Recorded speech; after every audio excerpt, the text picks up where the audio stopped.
Hello, ladies and gentlemen. My name is Kurt, and welcome back to Far Lands or Bust. We are walking to the Far Lands, continuing on. I already have a boat, so I don't need another one. Let's see, in the last episode, I talked a lot. I tried using F5 to play in third-person view, but did not like that at all, so I don't think I'm going to be doing that again. Out for creepers.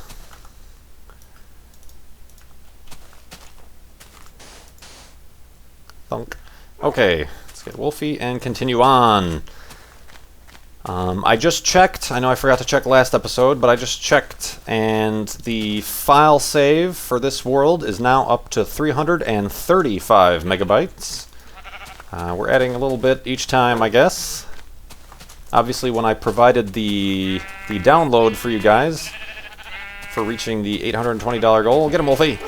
We were at 300 megabytes about, and so yes. And I'm also glad I've been hearing back some things. I'm glad everybody enjoyed the download. I was a little bit worried because for those of you who haven't downloaded it, spoiler alert ahead. You can skip ahead a couple minutes, but I started you guys off back at my original spawn point, all the way back east there at the cabin, the log cabin I built, because I made that as a separate file and put you back there. I put up a bunch of signs around as kind of reminders as where things were and things like that, so I was kind of worried that you guys would be a little bit angry about that, but apparently everybody likes it, and you're going around finding a bunch of the little secrets and hidden gems I left for you guys. I didn't, and somebody asked, like, oh, I found this many diamonds. Am I close to getting them all? I wasn't really keeping count of what I was doing. I was just kind of running around and being like, oh, this would be kind of fun to throw this right here, or, you know, putting stuff in that big tunnel I found where I found my original diamond. And I haven't heard anything, but there's another pretty decent-sized surprise in there, if anybody does happen to come across it. And also, I forgot to mention, if any of you who've downloaded it have your own YouTube Let's Play channel or whatever, and you want to use that world and do like a little walkthrough or Let's Play in my world, you can go ahead and do that. I certainly don't own it or anything like that. I've provided it for you to have fun with. So yeah, that would be interesting, and I would certainly be interested in seeing those if anybody creates those, so let me know if you do. But yes, I'm glad everybody is enjoying that. Need iceberg right ahead. Titanic.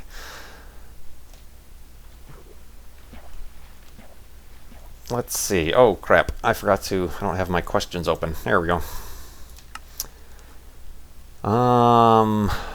Questions. No, I'm not pressing F3.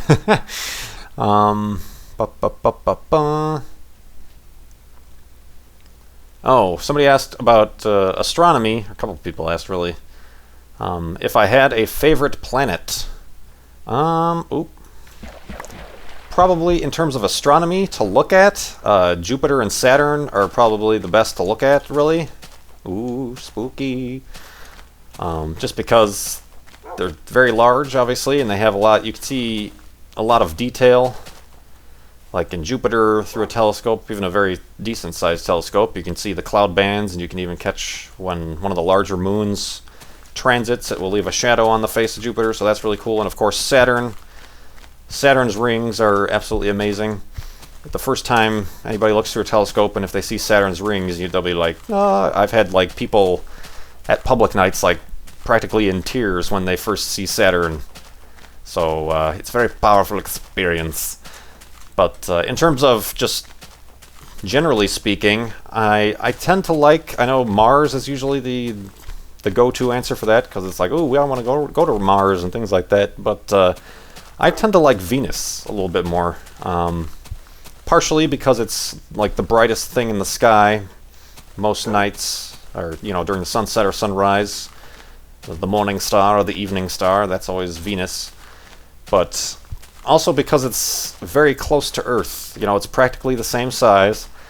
It's very different though, and it's closer. Is it closer than Mars? I think it's closer than Mars when it swings by closer. But There's really no possible way we could ever visit there, and only the Russians were ever able to land like a robotic mission, and even then they only lasted about half an hour or so because the heat and the pressure of the atmosphere just destroys anything we can send there. So it's kind of one of those, forbidden areas. It's so close, technically speaking, but we can never go there, in the manned missions, and even our robotic missions can barely be there.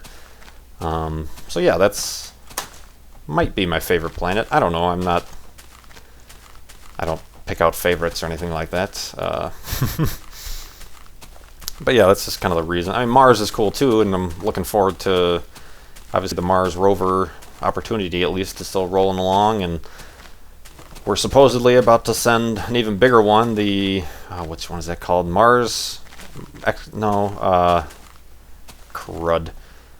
Something laboratory. Yeah, Mars Exploration Laboratory. Yeah, it's like they were for a while at JPL building it, and they had a live stream up on Ustream every day. You could watch and see the people in the clean room in the bunny suits making and testing the rover. And this thing is like the size of an SUV. It's gigantic. It's absolutely crazy that we're even attempting to send this thing to Mars. It doesn't use solar panels. It uses a nuclear power source. Wolfie? There you go. Oh my goodness. Flying attack. Hey, you. Stop. Bing. So yes, I think they're just now transferring it to Florida for launch, supposedly at the end of the year, but there's always concerns about schedule and budgets and things, so I hope that goes well. That would be pretty amazing. Did I just hear a skeleton, or am I... Oh, I might have. Anyway, oh, almost fell. So, yes. I also like Titan, which isn't a planet, it's a moon around Saturn, but Titan, if you go back to my first Let's Play of Celestia... Whoa! Careful, Wolfie, please. This has got a very sketchy landscape here. What was I saying now? I completely forgot what I was saying. Oh, the Titan, which is a moon around Saturn. It's gigantic. It's bigger than our moon. It's bigger than Mercury, I think, even. But it's got its own atmosphere. It's got lakes and oceans of liquid methane, and so that place is kind of cool. And they can always think that it could possibly have some sort of life form there that can live off methane or something like that. Or there's even other moons, ice moons that might have oceans of water underneath. So, yeah, no favorites, in other words. I'm just going to start listing off all of these celestial bodies in our solar system. I do like, in terms of deep sky objects, I like I never remember the Messier numbers, but it's called the Dumbbell Nebula. It's a very large, diffuse planetary nebula. It's a little bit difficult to find in the night sky with a telescope, but that's really cool looking. Is one of the... I remember as a kid, for some reason, in school, they showed a picture of it, and what do you think this is called? And I'm like, is that the Dumbbell Nebula? Even though I had no idea, just because it looks like a dumbbell. It's got kind of two things and a bar in between, in the middle. So they're like, yeah, how did you know that? I'm like, I don't know, I'm 7 years old. It was a good guess, so it's always kind of cool to see that now with my own eyes through a telescope. But, yes.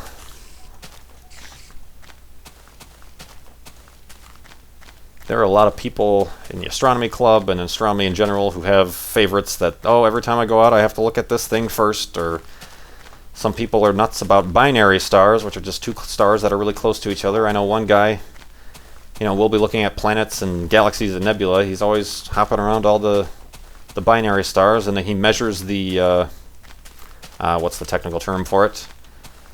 The separation. He measures the separation, by timing how quick they go across the field of view. You can measure how far apart they are, technically, in terms of the arc minutes, or arc seconds. So that's just something this one guy likes to do. I'm like, oh, that's cool, So, to each their own.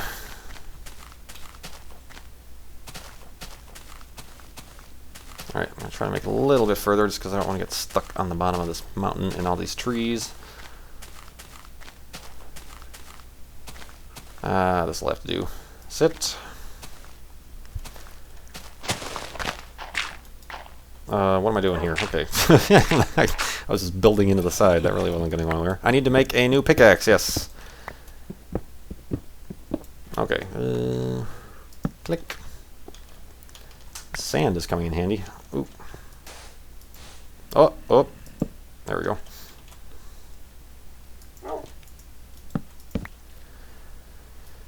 Ah, yes.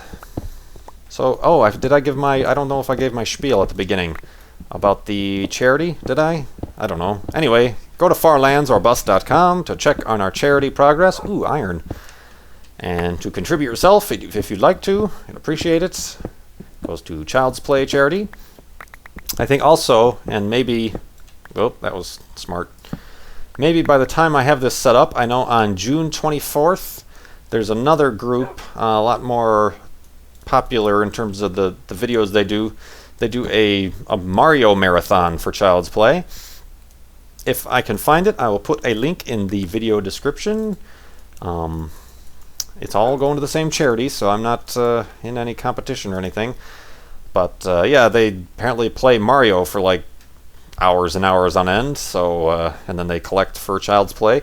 So go check those guys out. I'm not sure when this video is going to be released. I'm recording it in advance, so hopefully I release it before then. So you guys can check that out. I might pop in and check it out as a viewer. I don't know them or anything. I'm not going to be like a guest.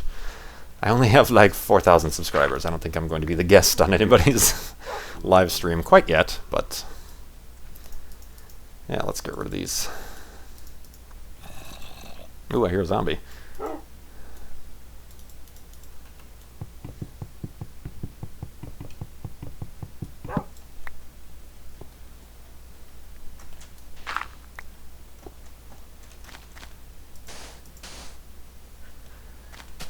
Where'd I put Wolfie? Okay. Whoa. Do you see something, boy? Timmy fell in the well? Where am I? West. Woof. What else? Boop, boop, boop, boop. Somebody asked what my favorite Pokemon is. I've never been into Pokemon, so I don't know what the hell you would even be talking about. I think I missed that by a generation, so sorry. Not into the Pokemon. Some reeds. I know I'm not going to be building a map in this world. I have resolved that already. Simply because when you make a map, it starts you off in the middle of the map, and since I'm just walking in one direction, the only thing I would get would be a single line from the middle to the top of the map, and nothing else. So it's not like I could walk across a map or anything like that in this expedition. So I was thinking if I do ever get back around to doing Combat Canyon, which I enjoy doing and I hope to be doing, but if I do ever get around to that, obviously I have the Pharaoh's Curse to keep doing as well now too. Loading my plate with Minecraft Let's Plays. But yeah, if I ever get back around to the Combat Canyon, I might try to make a map and kind of fill in an entire map. I think that would be kind of cool to just, you know, fill it in completely. Whoa. Careful, Wolfie, careful. Huh. Oh, yes, we got some mountains coming up. Starts to get boring with all this flat land after a while, but I guess if it was all mountainous, I would be quite annoyed with all the mountains, so.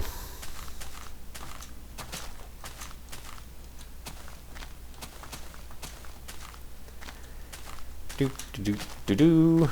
Well, not as dramatic as I'd hoped. Oh well.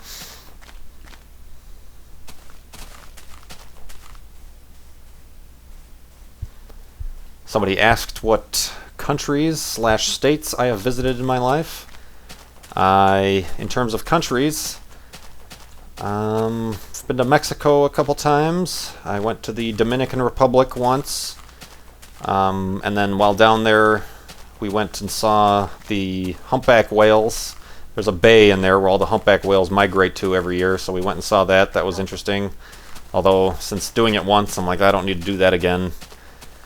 Just because it was quite choppy, the seas, and choppy seas do not mix with Kurt's stomach, so that was not pleasant at all. A little tiny boat, so saw the whales, said hello, got a picture of them jumping out of the water. That's all I need to do for the rest of my life in terms of the humpback whales in the Dominican Republic. Dominican Republic, I think that's really it. I haven't really traveled outside the U.S. that much. Yeah, I just said Mexico and Dominican Republic. Wolfie? In terms of the states, like I said, I like the Southwest. Been to New Mexico, Arizona, Colorado. Been to Florida a couple times. Like I said, I tried to catch the space shuttle launch that was supposed to happen at the end of October of last year, but that didn't happen, so I just kind of was down there on my own for the fun of it. I went down there a couple years previous to that to try to catch a space shuttle launch, and that one got delayed and missed that one, so I just had another random vacation down there. Then I've been there a couple times on either side since. When I was little, I went to New York, but some other, you know, when you're little, like, your dad takes you on, like, educational vacations. Let's go to Iowa. Iowa? What's in Iowa? The Field of Dreams. Oh, jeez. So, yes. Ooh. That's kind of cool. Woof. Oh, almost hurt myself there. Skylight. Ah, Wolfie. Yeah. Oh, I'm stuck.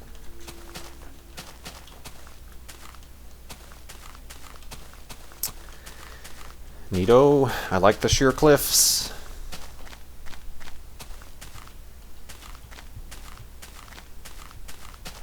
Ooh. Kinda cool.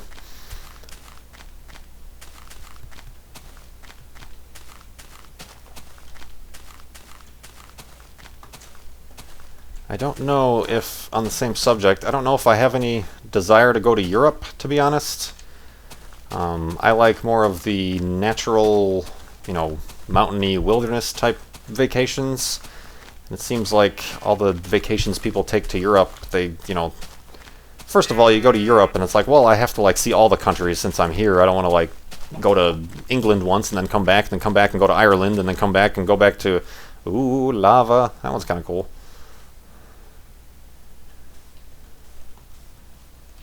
Oh! And no, I don't think... Oh, shit! Wolfie!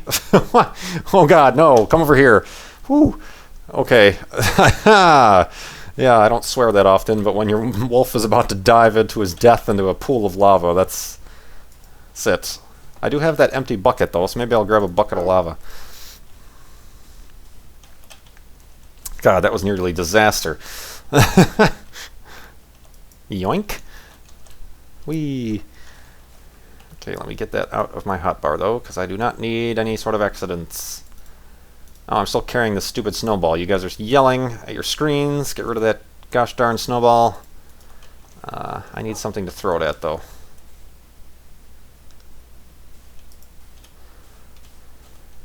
Of course, we're in the barren desert where there's nothing to throw things at. What? What? Oh. There's the stealth bomber. Alright, cow. Oh, missed. Oh, well. Ah! Lagginess.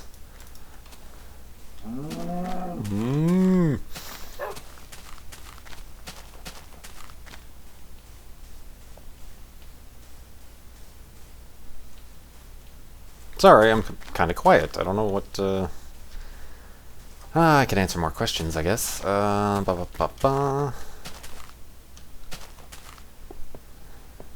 Ooh, that was dangerous, Kurt. What are you doing? Of course, not gonna dig my way out. Whee! Oh wow, Wolfie actually came out. Usually they'll get stuck down there. What else?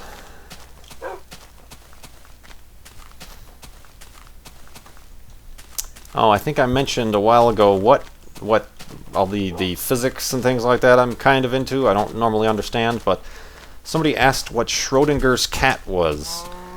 I don't know if I'll be able to explain this, but it's a... I will link you to the, like I mentioned, 60 Symbols is a channel, a science channel on YouTube. I will link you to their video on Schrödinger's cat.